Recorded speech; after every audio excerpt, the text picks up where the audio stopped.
오늘 이 2부 예배에 나오신 하나님이 사랑하시는 성도 여러분들에게 새로 또 예배하신 놀라운 은혜가 충만하게 임하고 10년 가운데 넘치도록 역사해 주시기를 간절히 기도합니다. 다윗과 골리앗의 이야기를 지난번에 나누어 함께 은혜 누린 적이 있는데 오늘 그 이야기를 계속해서 두 번째로 함께 하면서 하나님의 이름으로 나아간다는 게 무엇인지 어떤 것인지 또 오늘 본문 말씀을 통해서 여러분과 함께 그 은혜를 나누려고 합니다. 알다시피 골리앗은 키가 2m 80에서 90쯤 되는 엄청난 거인이었습니다. 그가 입은 갑옷만 해도 노수로 만든 그 무게가 약 57kg 정도 된다고 하니 얼마나 대단한 모습이고 힘을 가진 사람이었겠습니까? 이 사람이 아침 저녁으로 나와서 누구 나와 싸울 사람이 없느냐? 나와 한번 싸워보자. 너희들은 뭐 하나님이 너희들의 신이라고 하는데 왜 그렇게 약해 빠졌냐라고 하면서 조롱하고 비난하고 놀려먹었습니다. 이런 일들을 계속하면서 40일이 지난 걸 보면 그걸 즐기고 있었던 것 같습니다. 이스라엘 백성들은 이 골리앗 때문에 겁을 집어먹고 두려움에 떨면서 그 골리앗의 영향력이 안 미친다고 생각하는 곳으로 도망을 쳐서 숨고 있었습니다. 만약에 골리앗이 정말 칼을 휘두르면서 달려들면 걸음아 나 살려라 도망갈 수 있는 안전한 거리로 피신을 한 것이죠. 다윗이 이런 상황 속에서 아버지의 심부름 때문에 전쟁터에 나가 있는 형들에게 안부 소식을 전하고 또 잘 있는지 파악해서 아버지가 오라고 명령을 내렸는데 이 심부름 간 다윗이 이것을 보게 됐습니다. 자, 여기에서 이제 놀라운 일이 일어나는데 첫 번째, 다윗이 나는 하나님의 이름으로 너에게 나아가노라고 말할 때 왜 그렇게 할 수 있었는가? 그것은 하나님의 명예와 하나님의 이름이 땅에 떨어지는 것에 대한 아픔이 있었기 때문에 하나님이 그런 하나님이 아니신데 하나님이 지금 저 블레셋 사람에게 모욕을 당하고 하나님의 사람, 하나님의 군대인 이 이스라엘이 저 골리앗에게 비난당할 그런 존재가 아닌데 어떻게 이럴 수 있는가? 하나님은 그러신 분이 아닌데 지금 이스라엘 백성들이 하나님은 겁을 많이 주는 아무런 의미가 없는 신으로 전락해 있는, 그래서 결국 이스라엘 백성들의 겁을 집어먹고 이스라엘 백성들의 두려워하는 모습 속에서 하나님이 그런 분이라고 나타내고 있는 거죠.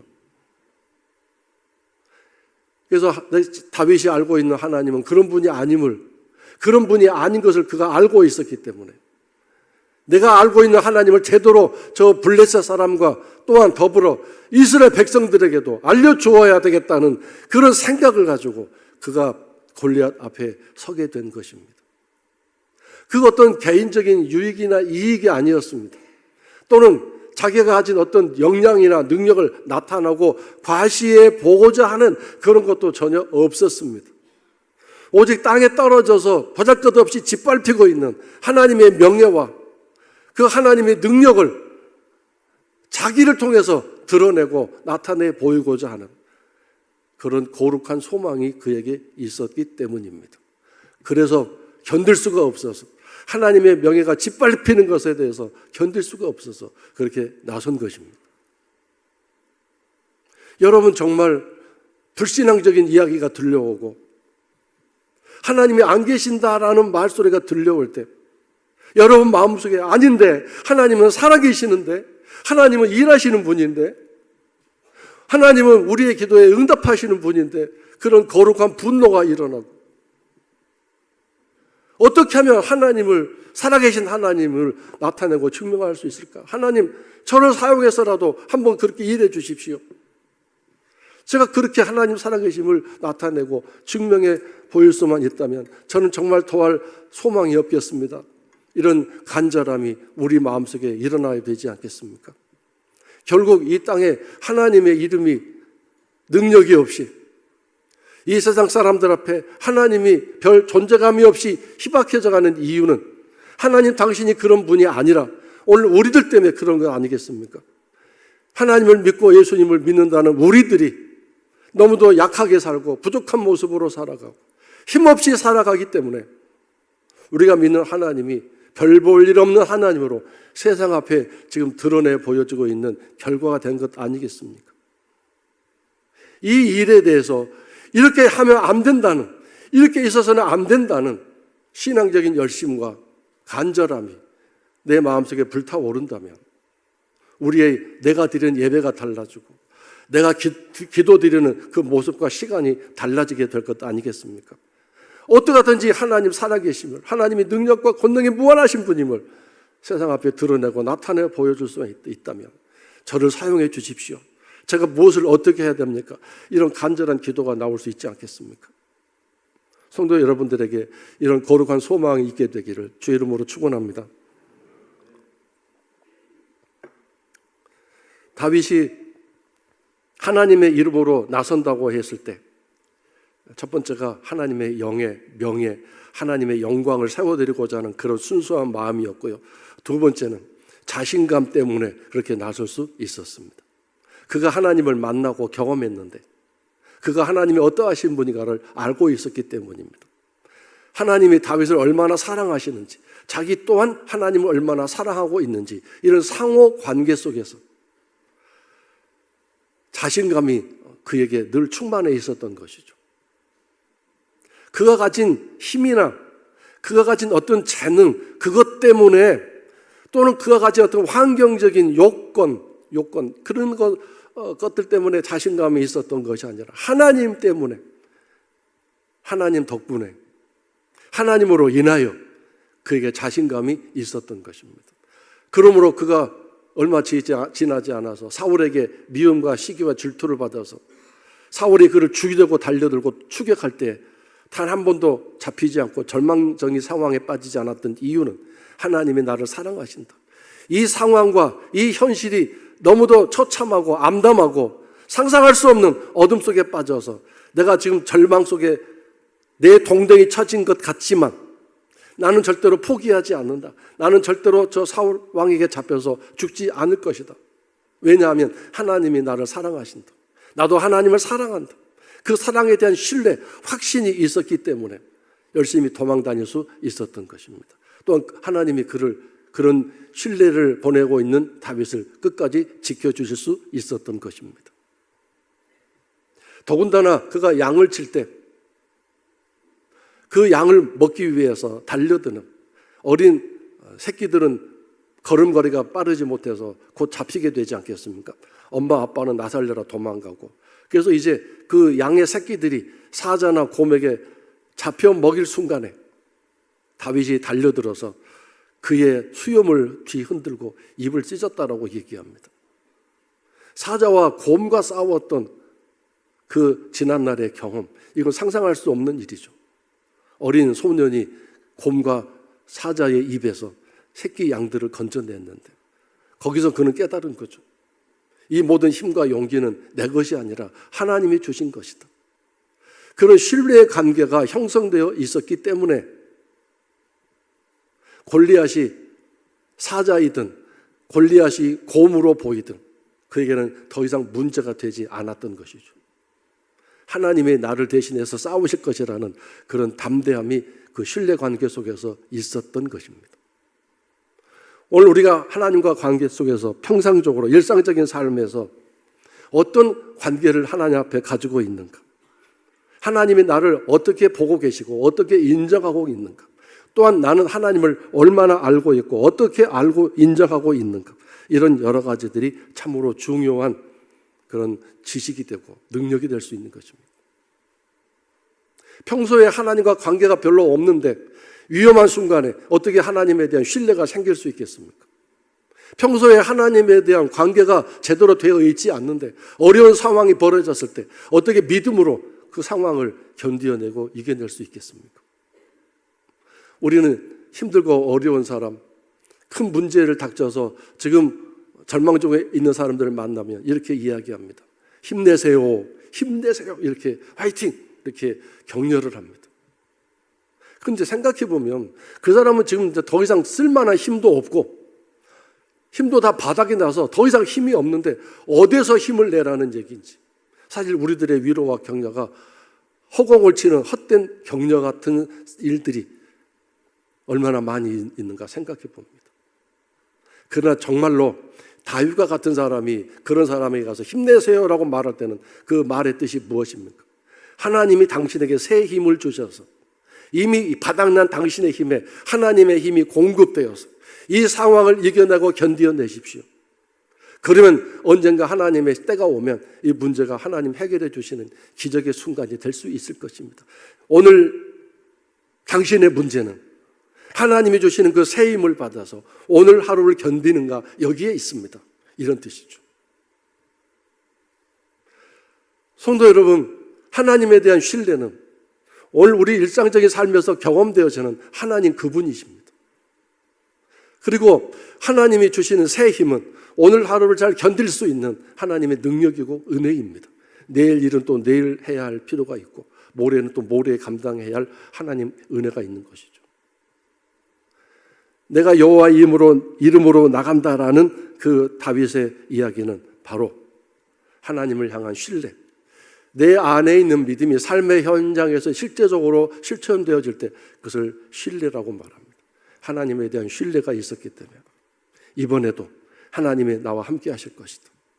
그런 담대함이 그에게 있었던 것입니다. 세 번째로 하나님의 이름으로 나아간다는 것은 무엇인가? 골리앗 앞에 나간 다윗이 이렇게 말을 하죠. 45절에 뭐라고 말합니까? 너는 칼과 창과 단창으로 내게 나아왔구나. 그런데 나는 만군의 여호와의 이름, 곧 너가 모욕하는 무시하는 이스라엘 군대의 하나님의 이름으로 나아가노라 그랬습니다. 이스라엘 군대의 하나님의 이름. 이 군대의 총사령관은 하나님이시다. 그 하나님의 이름으로 내가 너의 창과 칼과 단창을 대항하기 위해서 나왔다라고 말합니다. 하나님의 이름을 선포했습니다. 하나님이 어떠하신 분인가를 골리앗에게 선포한 것입니다. 즉 나의 무기는 하나님이다 그런 뜻입니다. 너의 무기는 칼이고 창이고 칼이지만 그 단창이지만 나의 무기는 하나님이다 이렇게 선포한 것입니다. 성도 여러분, 정말 하나님이 여러분의 무기가 되고 여러분의 자산이 될 수 있겠습니까? 인간적인 세상적인 면에서 볼 때 나보다 더 뛰어난 사람, 나보다 더 머리가 빨리빨리 돌아가는 사람, 모든 환경과 조건이 다 갖추어진 상황 속에서 그것을 이길 만한 힘이 내게 없을 때, 여건이 안 돼 있을 때 난 절망할 수밖에 없을 것입니다. 그러나 하나님이 나의 힘이 되어주시고 나의 무기가 되어주신다면 우리는 절대로 지지 않게 될 것이고 절망에 빠져 무릎 꿇지 않게 될 것입니다. 다음에 46절에서 다윗이 뭐라고 말하냐면 하나님께서 너를 내 손에 넘기실 것이다. 오늘 넘기실 것이다. 오늘이란 말은 24시간 또 있지만 여기서 나오는 오늘이란 다윗이 움직이는 순간, 그 때를 말합니다. 이제 내가 너를 향하여 움직이기 시작할 때, 아니 움직이기도 이전에 이미 하나님은 너를 내 손에 넘겨주셨다. 내가 너를 마음대로 할 수 있도록 하나님이 너를 약하게 만들고 형편없는 존재로 만들어서 내가 하고자 하는 일에 반드시 결과로 너는 쓰러지고 넘어지게 되고, 그래서 나는 너의 목을 쳐서 베고 너의 시체를 새와 짐승들에게 던져서 뜯어먹게 할 것이다. 이렇게 이야기를 했습니다. 오늘 하나님이 그 일을 행하신다. 이제 지금 그 일을 행하신다. 내가 움직이기 시작하는 순간에 하나님이 나와 함께 일하신다. 이걸 선포했습니다. 세 번째로 47절에 내가 이 일을 함으로써 어떤 일이 증명되느냐 하면 네가 가진 칼과 창과 단창 그 무기들이 아무 쓸모없게 될 것을 모든 사람들이 보고 알게 될 것이다. 너의 키가 장대하고 그 어느 정도 감당할 수 없는 2m 90, 80의 키와 노수로 만든 갑옷 57kg짜리 옷을 입고도 날렵하게 민첩하게 움직이는 너의 힘과 너의 용맹함, 그것이 아무 쓸모없음을 오늘 보여주게 될 텐데, 왜냐하면 이 전쟁은 나와 너와의 싸움이 아니라 하나님과 너와의 싸움이기 때문이다. 그 하나님의 힘과 능력이 얼마나 엄청나신지 이제 네가 보게 될 것이다. 블레셋도 보게 될 것이고, 그 하나님을 알지 못하고 그 하나님을 믿지 못하고 겁에 질려 있는 하나님 백성 이스라엘도 그것을 보게 될 것이다. 저 별 볼 일 없는 창과 단창이 겁에 질려 먹었던 이스라엘 백성을 부끄럽게 만들 거고 수치스럽게 만들 것이다. 아, 별거 아니었구나 라고 하는 깨달으면서 이스라엘 백성이 부끄러움과 수치스러움을 느낄 수밖에 없는 일을 이제 하나님이 하실 것이다. 이 세 가지의 말을 했는데 이걸 우리는 뭐라고 표현할 수 있습니까? 진리라고 표현할 수 있습니다. 진리. 진리란 무엇입니까? 하나님의 뜻과 생각에 맞는 것, 그것이 진리입니다. 레마라고도 할 수 있습니다. 성경 말씀은 전체가 로고스입니다. 살아있는 하나님 말씀입니다. 그러나 그 말씀 중에 실시간으로 내게 적용되어지는 그 말씀, 특별한 말씀을 레마라고 말합니다. 로고스 붙들면 하나님 일하시기 않습니다. 레마를 붙들어야 하나님 일하십니다. 로고스는 전체적으로 하나님 말씀이지만 나와 상관이 없는 말씀일 수 있습니다. 그러나 레마는 그 모든 전체적인 말씀 중에서 오늘 나에게 필요한, 반드시 필요한 말씀, 그것을 레마라고 말합니다. 그런데 레마에는 관심 갖지 않고 엉뚱한 다른 말씀에 관심 갖고 있다면 하나님은 움직이지 않으십니다. 그래서 오늘 나에게 주시는 말씀이 무엇인가, 나에게 뭐라고 말씀하시는가, 이것을 듣기 위해서 새벽 기도가 필요하고 새벽에 기도가 필요한 것입니다. 하루를 시작하기 전에. 그래서 결국 다윗이 던진 게 물맷돌이었는데요, 강가에서 주워온 매끈한 돌, 조약돌, 물맷돌인데 그것이 다윗을 공격하고 다윗을 무너뜨린 게 아니라 이 다윗이 선포한 이 말, 이 진리가 먼저 가서 골리앗을 원점 타격한 것입니다. 대통령이 근래에 원점 타격이란 말을 사용했습니다. 포탄이 날아온 그 지점, 포탄을 쏜 그 지점을 집중 공략해서 거기다가 화력을 쏟아붓겠다. 만약에 우리 남쪽으로 포탄 한 번만 발사해봐라. 그럼 거기다가 포탄 쏘았던 그곳에 집중 공략해서 초토화시키겠다. 그런 뜻으로 원점 사격이라는 단어를 사용했는데 마찬가지입니다. 진리가 날아가서, 다윗이 말한 진리가 날아가서 골리앗에게 지금 화살처럼 박혔습니다. 그러면 하나님이 거기다가 집중 포격을 하실 것입니다. 하나님의 힘, 하나님의 능력이 그곳에 날아가서 초토화시킬 것입니다. 그러니까 다윗의 이야기는 좌표를 찍은 거죠. 하나님, 이 사람이 하나님의 원수입니다. 하나님, 이 일이 하나님의 원수입니다. 다윗이 말한 이야기가 결국 하나님에게 합당히 있기 때문에 하나님이 일하신 것 분명하지 않습니까? 내가 하는 말이, 우리가 지금 하고 있는 말이 진리라면 하나님은 반드시 거기에 따라서 일하십니다. 진리가 진리임을 증명하시기 위해서 일하십니다. 그 진리는 날아가서 반드시 맞춰야 할 그 부분에 한치의 오차도 없이 그 진리가 날아가서 거기를 맞출 것입니다. 그럼 그 진리의 주인 되신 하나님이 거기에 집중 포격을 하시고 원점 사격을 하셔서 무너지게 만들 것입니다. 진리는 그래서 힘이 있습니다. 진리는 그래서 그런 강력한 능력을 가지고 있습니다. 전쟁은 다윗이 물맷돌 날리는 순간에 시작된 것이 아니라 이 진리를 선포한 순간 이미 시작됐습니다. 하나님이 움직이기 시작하셨습니다. 이 진리에 대해서 더 정확하게 알게 하기 위해서 이제 앞으로 넘어가 보면 어떤 일이 일어나느냐. 사울이 이제 드디어 다윗을 시기하고 질투해서 다윗을 죽이기 위해서 추격합니다. 한나라 왕이 수많은 군대들을 거느리고 쫓아오니까 얼마나 힘들었겠습니까? 이리저리 도망 다니는데 어느 날 그일라라는 성에 들어가게 됐습니다. 환대를 하고 다윗을 잘 숨겨주기로 약속을 하고 그 성에 들어갔는데 어떤 사람이 재빠르게 스파이 노릇을 해서 다윗이 그일라 성으로 피신했습니다. 이 얘기를 들은 사울왕이 사무엘상 23장 17절에 보면 뭐라고 얘기하냐면 이렇게 얘기합니다. 하나님이 다윗을 내 손에 넘기셨도다. 이제 그가 더 이상 도망갈 수 없는 곳으로 스스로 들어갔으니 하나님이 내게 하시는 일이다. 이제 다윗은 끝장났다라고 선포합니다. 하나님이 내게 넘기셨구나 라고 말합니다. 왜요?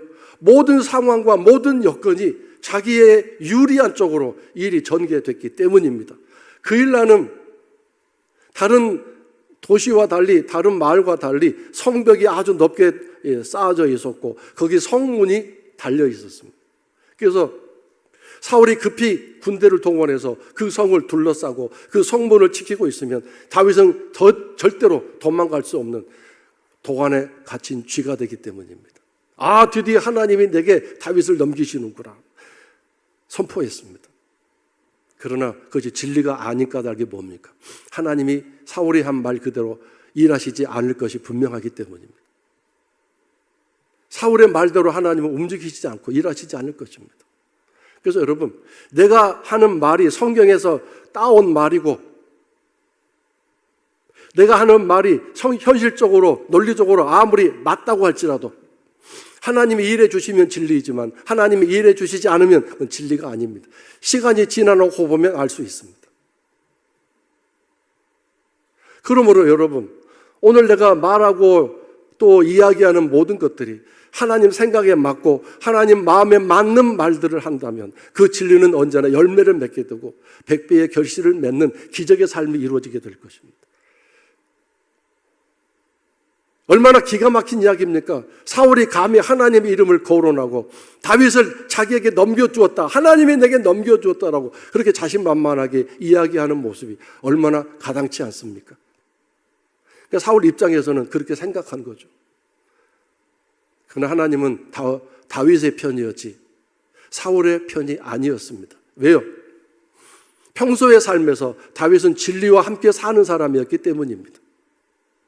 사울은 평소의 삶에서 진리와 멀고 먼 진리와 상관이 없는 삶을 살고 있었기 때문입니다. 진리와 함께 살고 있는 사람이 진리를 이야기할 때 하나님이 그 편에서 일하시고 진리와 함께 살지도 않으면서 어떤 상황과 어떤 처지에서 아무리 그가 멋진 말을 하고 성경의 말을 인용해서 한다 할지라도 하나님은 그와 함께 하시지 않습니다. 내가 하나님의 이름으로 나아간다라는 말은 진리의 하나님, 내가 가진 이 생각과 말이 분명한 진리이기 때문에 하나님이 나와 함께 계셔서 이 내가 한 말들이 이루어지도록 도우시고 일하실 것이다. 여기에 하나님 이름으로 나간다는 기쁜 뜻을 담고 있는 그런 이야기인 것입니다. 진리가 너희를 자유케 하리라고 하셨습니다. 진리가 너희를 자유케 하리라. 진리의 힘은 강력한 힘입니다. 진리는 하나님이 일하시는 당신의 말씀이기 때문에 우리를 자유롭게 합니다. 하나님은 말씀이 있는 곳에서 일하시고 성령님도 진리의 영이시기 때문에 진리가 있는 곳에서 일하십니다.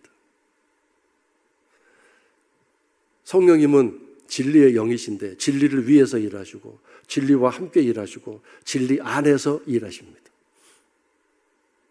아무리 현실적으로 타당하고 논리적으로 맞고 이성적으로 학문적으로 아무리 검증하다 해서라도 맞는다 할지라도 그것이 오늘 이 순간 그 일에 대해서 그 사람에 대해서 하나님 뜻이 아니면 하나님 생각이 아니면 아닌 것입니다.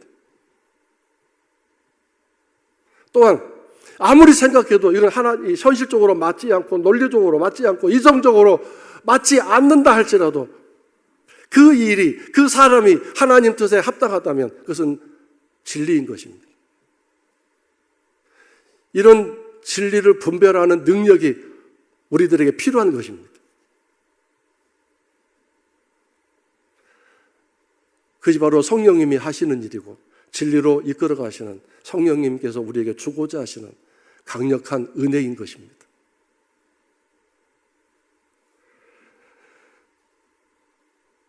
우리가 말씀대로 살아가는 것은 진리이신 하나님과 늘 관계가 이어지고 그 하나님의 능력이 내 삶에 이루어지고 경험되어지는 그런 실천적인 삶이라는 증거가 될 수 있습니다. 하나님이 다윗에게 자원이 되시고 무기가 되시고 그에게 힘이 되어 주셨던 이유는 진리와 함께 살려고 몸부림쳤기 때문입니다. 도망자의 삶에서도 진리에 따라 도망가기를 원했습니다. 늘 기도했죠. 하나님 어디로 도망갈까요? 어떻게 도망갈까요? 늘 기도하면서 하나님 뜻대로 도망쳤습니다. 그것이 진리와 함께 살아가는 길입니다.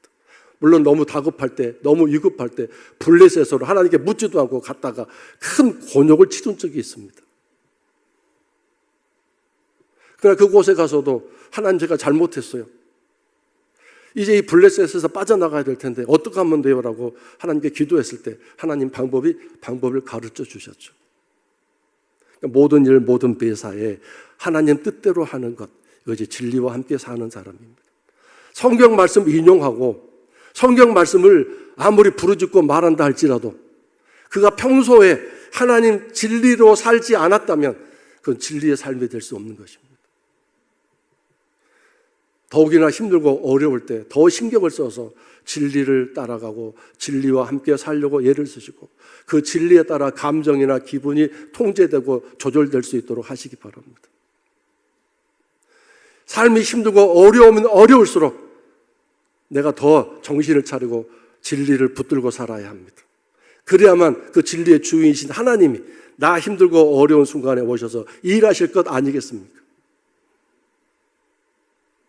또한 내 삶이 평탄하고 행복해졌을 때, 문제가 잘 풀렸을 때 더욱더 말씀, 진리를 붙들고 살아야 합니다. 안 그러면 삶이 평탄해지고 윤택하게 됐을 때 하나님 벗어날 수 있는 위험성이 엄청나게 크기 때문입니다. 평소에 우리가 진리의 말씀을 붙들고 진리대로 살아가는 그런 확인과 점검이 계속되어진다면 진리를 선포하는 삶이 될 것이고, 아까 다윗이 45, 46, 47절에 한 말이 사실이 되어버렸습니다. 그 말이 그대로 되도록 하나님이 일해 주셨기 때문입니다. 이게 얼마나 엄청난 일입니까? 그만큼 하나님이 다윗을 사랑하셨고 다윗 또한 하나님을 신뢰하면서 하나님 말씀대로 살려고 하는 철저한 순종이 있었기 때문에 이런 일들이 함께 되는 것이죠. 저는 성도 여러분들이 하는 말이 하나님이 움직이시는 멋진 말이 되고 천상을 움직이는 능력 있는 선포가 될 수 있기를 주의 이름으로 축원합니다.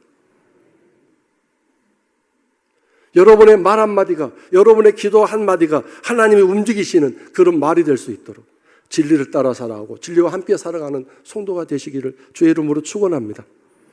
사탄이 여러분의 기도를 무서워하고 사탄이 여러분의 하는 말을 두려워하는 그런 존재로 살아야 되지 않겠습니까? 너의 말이 내 귀에 들린 대로 내가 행하리라고 하신 이 하나님의 약속도 있지 않습니까? 내가 하는 오늘 이 말이 진리에 맞는 말인지 하나님께 합당한 말인지 하나님이 일하여 주실 그런 말인지 늘 생각하고 말을 하고 주장을 하고 논리를 펴고 그렇게 이 언어의 복을 충만히 받아서 날마다 하나님의 일을 하나님의 열매를 맺는 우리 성도 여러분의 삶이 되시고 올 한 해 또 남은 생애가 다 그렇게 될 수 있기를. 그래서 결국 우리들의 삶이 언제나 하나님의 이름으로 나아가노라 라고 선포하는 그런 멋진 십자가의 용사들 될 수 있기를 주의 이름으로 축원합니다.